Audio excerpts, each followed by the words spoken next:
दोस्तों स्वागत है आप सभी का हमारे इस YouTube चैनल हाई टारगेट में। दोस्तों आज हम देखेंगे कक्षा 10वीं हिंदी गोधुली भाग 2 का दूसरा चैप्टर जो है 20 के दांत। और दोस्तों इसमें हम लोग VVI ऑब्जेक्टिव क्वेश्चन देखेंगे, तो आप लोग इस वीडियो को शुरू से अंत तक जरूर देखें। और अगर आप लोग पहला चैप्टर का वीडियो नहीं देखे हैं तो जाकर के प्लेलिस्ट में देख लीजिए। दोस्तों सबसे पहले हम लोग हिंदी का चैप्टर वाइज वीडियो क्लियर कर लेंगे, उसके बाद हम लोग इसका जो मॉडल पेपर होगा और इसका क्वेश्चन बैंक होगा उसका हम लोग सॉल्यूशन देखेंगे। तो चलिए हम लोग पहला क्वेश्चन से वीडियो को स्टार्ट करते हैं। जल्दी से वीडियो को लाइक कर दीजिए और अगर आप लोग इस चैनल पर नए हैं तो चैनल को भी सब्सक्राइब कर लीजिए।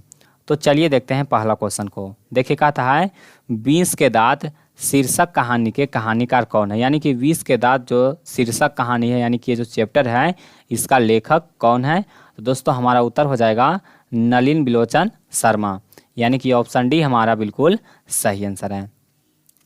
चलिए उसके बाद देखते हैं दूसरा क्वेश्चन। देखिए कहता है गिरधर लाल कौन है। दोस्तों इस कहानी में जो गिरधर लाल का चर्चा किया गया है वही पूछा गया है कि गिरधर लाल कौन है। तो देखिए आपको ऑप्शन दिया हुआ है, ए में कासू के पिता, बी है मदन के पिता, सी है रजनी के पिता और डी है शेफाली के पिता। तो दोस्तों यहाँ पर हमारा उत्तर हो जाएगा ऑप्शन बी मदन के पिता, यानी कि गिरधर लाल कौन है तो मदन के पिता हैं। चलिए उसके बाद देखते हैं तीसरा क्वेश्चन को। देखिए तीसरा प्रश्न कहता है मदन ने कासू को कितने दांत तोड़ डाले। यानी कि जब मदन और कासू के बीच में लड़ाई हुआ था तो मदन कासू के दांत तोड़ दिए थे, तो वही आपको बताना है कि कितने दांत तोड़ डाले। तो देखिए यहाँ पर हमारा उत्तर हो जाएगा ऑप्शन सी 2 दांत, यानी कि ऑप्शन सी हमारा बिल्कुल सही आंसर है। चलिए उसके बाद देखते हैं चौथा प्रश्न को। देखिए चौथा प्रश्न भी मोस्ट इंपोर्टेंट है। देखिए कहता है नलिन बिलोचन शर्मा के माता जी का नाम क्या था। दोस्तों नलिन बिलोचन शर्मा के माता का नाम क्या था, तो हमारा उत्तर होगा रत्नावती शर्मा, यानी कि ऑप्शन सी हमारा बिल्कुल सही आंसर होगा रत्नावती शर्मा। चलिए उसके बाद देखते हैं अगला प्रश्न। देखिए पांचवा प्रश्न भी मोस्ट इंपोर्टेंट प्रश्न है। देखिए कहता है नलिन बिलोचन शर्मा के कहानियों में किसके तत्व समग्रता से उभर कर आए। दोस्तों कहता है कि नलिन बिलोचन शर्मा के कहानियों में किसके तत्व समग्रता से उभर कर आए। तो देखिए आपको ऑप्शन दिया हुआ है, ए में राजनीतिकता का, बी है मनोवैज्ञानिकता का, सी है सामाजिकता का और डी है इनमें से सभी। तो दोस्तों हमारा उत्तर हो जाएगा ऑप्शन बी मनोवैज्ञानिकता का। चलिए उसके बाद देखते हैं अगला प्रश्न। देखिए छठा प्रश्न कहता है मोटर कार को किससे खतरा हो सकता था। दोस्तों मोटर कार को किससे खतरा हो सकता था। तो देखिए आपको ऑप्शन दिया हुआ है, ए में ड्राइवर से, बी है मदन से, सी है खोखा से और डी है इंजीनियर से। तो दोस्तों इसका सही आंसर हो जाएगा ऑप्शन सी खोखा से। चलिए उसके बाद देखते हैं सातवां प्रश्न। देखिए सातवां प्रश्न कहता है खोखा खोखी किस भाषा का शब्द है। यानी कि इस कहानी में जो खोखा खोखी शब्द का चर्चा किया गया है वो किस भाषा का शब्द है। तो दोस्तों खोखा खोखी है जो बांग्ला भाषा का शब्द है। तो हमारा उत्तर क्या हो जाएगा, ऑप्शन सी हो जाएगा। चलिए उसके बाद देखते हैं आठवां प्रश्न। देखिए आठवां प्रश्न भी मोस्ट इंपोर्टेंट है। देखिए कहता है ऐसे ही लड़के आगे चलकर गुंडे चोर डाकू बनते हैं, यह पंक्ति कहानी के किस पात्र ने कही है। यानी कि कह रहा है कि ऐसे ही लड़के आगे चलकर गुंडे चोर डाकू बनते हैं, यह जो पंक्ति है वह किसके द्वारा कहा गया है। तो देखिए आपको ऑप्शन दिया हुआ है, सेन साहब की धर्मपत्नी, बी है गिरधर, सी है सेन साहब और डी है सोफर। तो दोस्तों यह पंक्ति किसके द्वारा कहा गया है, तो सेन साहब के द्वारा कहा गया है। चलिए उसके बाद देखते हैं नौवां प्रश्न को। देखिए कहता है खोखा खोखी का अर्थ है। दोस्तों खोखा खोखी का अर्थ क्या होता है, बच्चा बच्ची होता है। तो हमारा उत्तर क्या हो जाएगा, ऑप्शन ये हो जाएगा बच्चा बच्ची।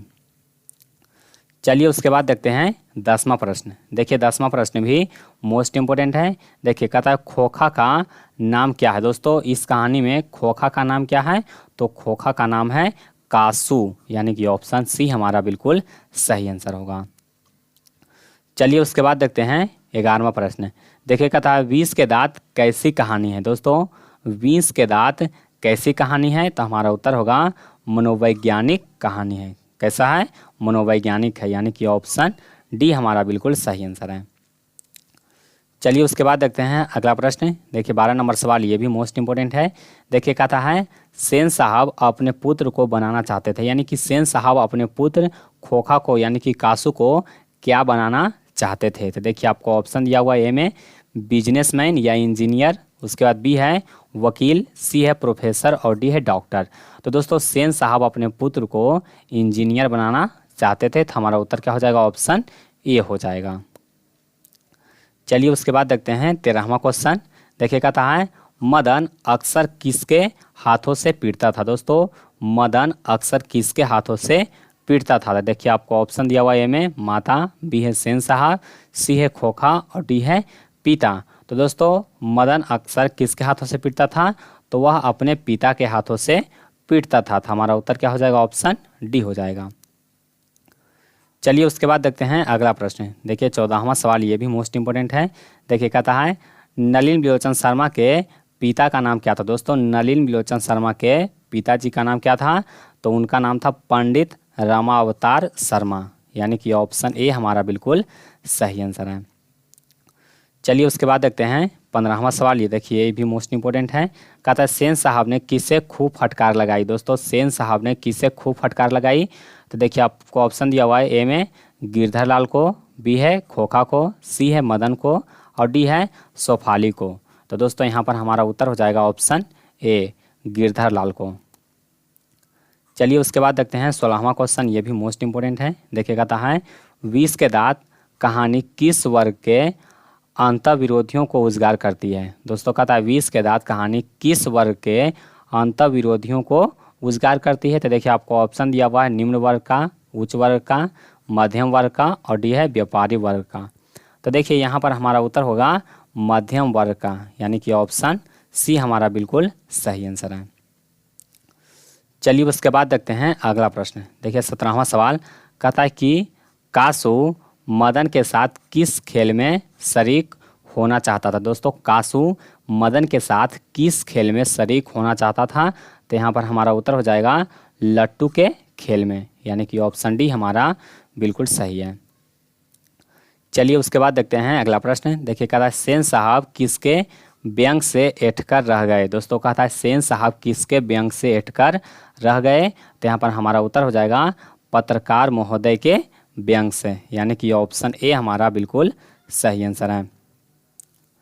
चलिए उसके बाद देखते हैं अगला प्रश्न। देखिए कहता है मदन की उम्र क्या थी। दोस्तों इस कहानी में मदन की उम्र कितनी है, ये चर्चा, मतलब कि मदन की उम्र कितनी है ये चर्चा की गई है, वही आपको बताना है कि इस कहानी में मदन की उम्र क्या है।